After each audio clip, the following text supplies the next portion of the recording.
Hi, my name's Kiefer, and I'd like to welcome you to the first episode on this channel. Officially, the first episode of Kiefer Illustration.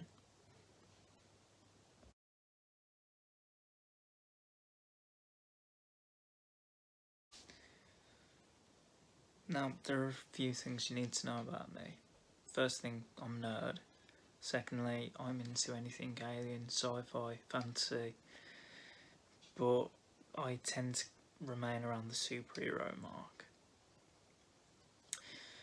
And finally, I'm into my art, and my go-to styles are realism and comic. So, if neither of those take your fancy, I suggest continuing. As a starter, this episode will be me doing digital art for one of my favourite drawings. It's an alien which I have until now just called Scavenger, mainly because of its appearance, because of its backstory, but I have taken extensive time as to create a better and more appealing story that will hopefully take your attention. Mainly heads to start off with, as this will continue to explain the rest of the body. As you can tell, I marked each of the heads I saw best fit, and well, this was more in terms of what I thought was best at the time, with this being the first, second, third, fourth, fifth. However, opinions change, and I then went on to do the bodies. This was what followed. I gave each design a specific function and section in their society, eventually realising that I wanted to go with something different. I didn't want it to be the same, and honestly, HR Geiger might have helped a little bit, but I went with my second head because this seemed to fit best.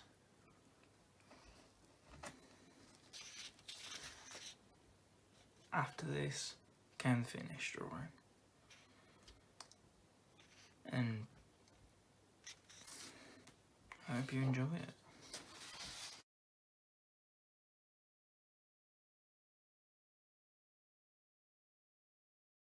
After finishing this, I probably moved on to scanning it onto my computer and onto krita and editing the photo. So, let's get straight to the video. The planet of Tupegara was one of peace and harmony. It was one that didn't deserve what happened. The Tupagan Raja were a species only known to that world. The only other creature to ever know of its existence was one of immense power and strength that led to them believing it was a god. But as time continued, they began to disbelieve that this god existed, that this god would allow them to be put under such torture and grief that would unfold within the coming years. It all started with the two pagan tribes. The two pagan Raja were tribes of species who had no possible link to anywhere else in the universe. They were tribes, societies who had managed to live in harmony, only living at the point where two rivers met. Tupegara was a planet desolated by storms and deserts. The only part of the land that broke up the sand were these large rivers that cascaded across the entire world. And this was why nobody believed that life could ever exist there.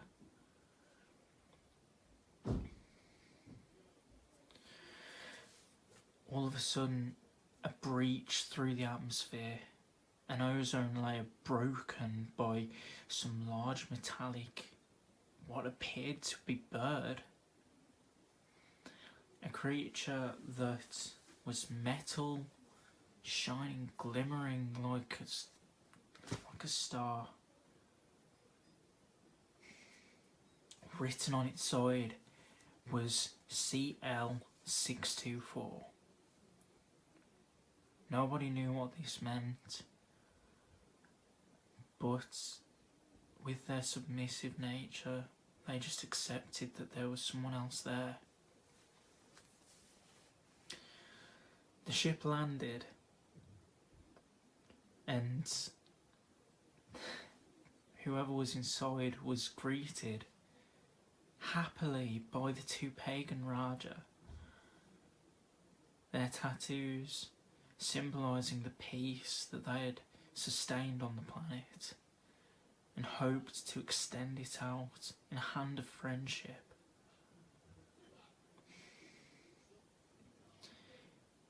But this peace was not received,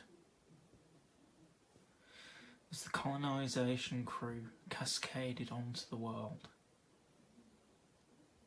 Alongside people were large robots, drones, with drills on their hands and claws that could pick life from the ground.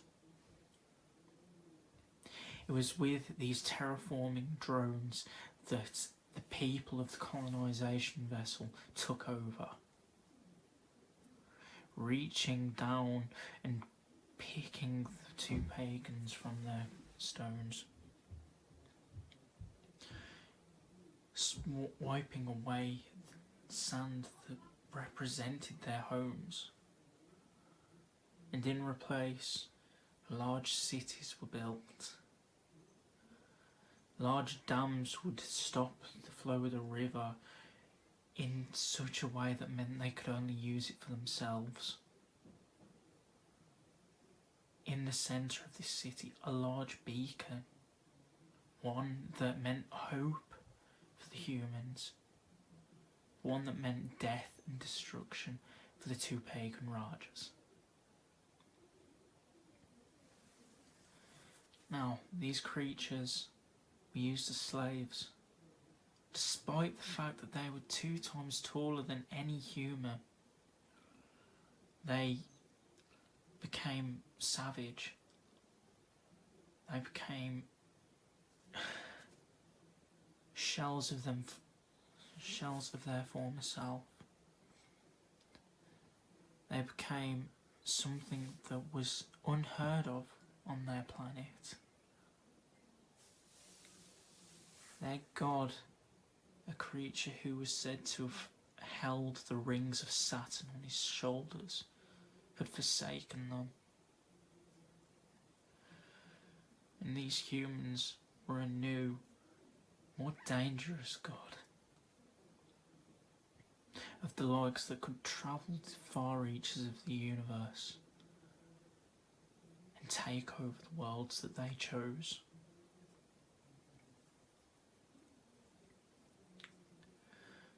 Two pagans were known to be weak to start off with, but after being fed in a cannibalistic way, being fed the flesh of each other's dying bodies, they became this savage mess.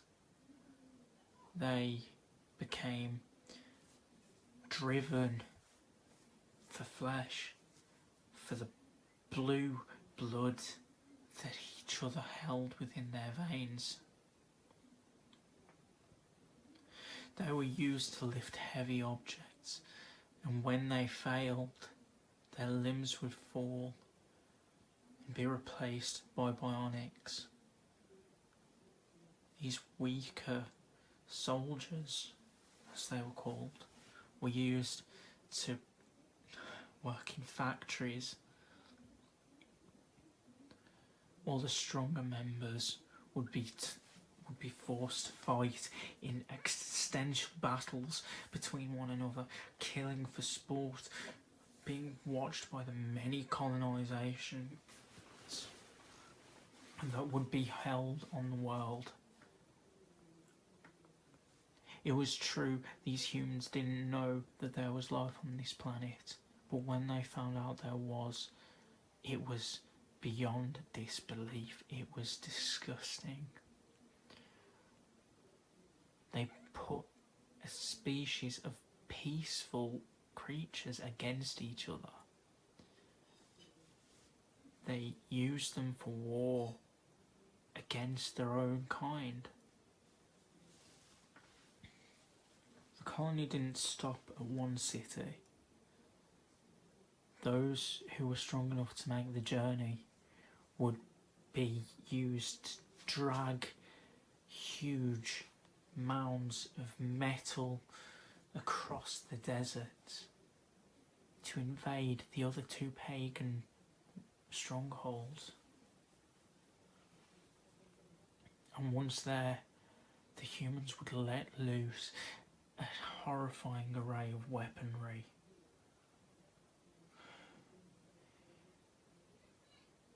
Creating more death and destruction in their wake as they searched for a new home to destroy as they destroyed their own.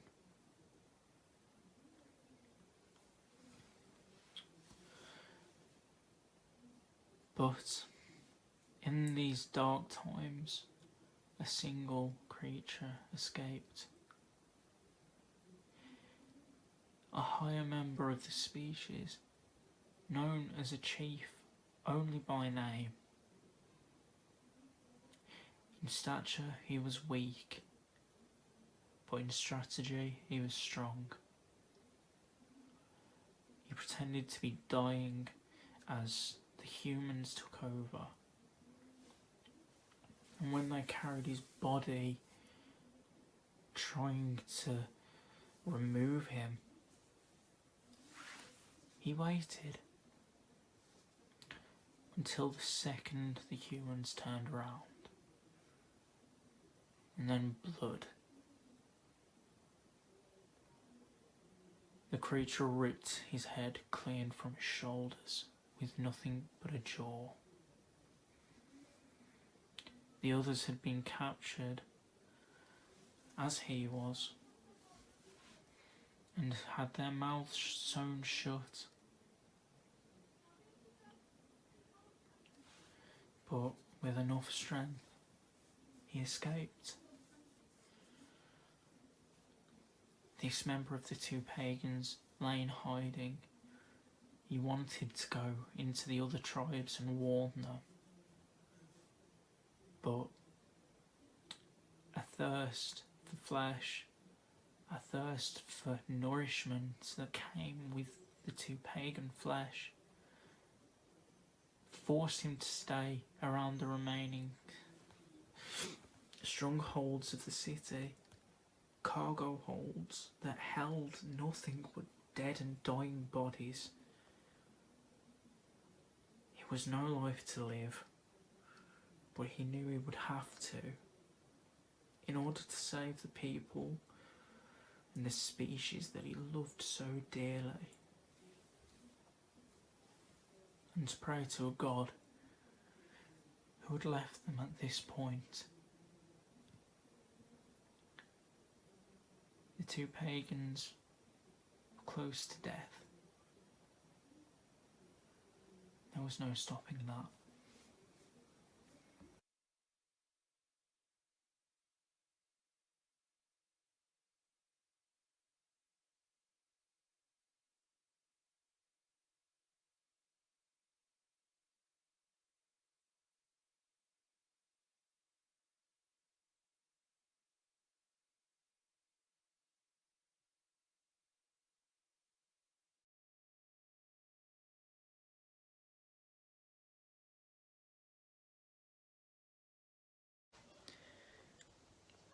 hi again.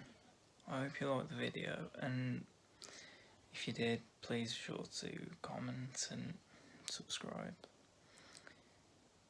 I really enjoyed doing this, and so it's the first time me doing digital art. I can honestly say I'm proud of it. I hope to see you soon.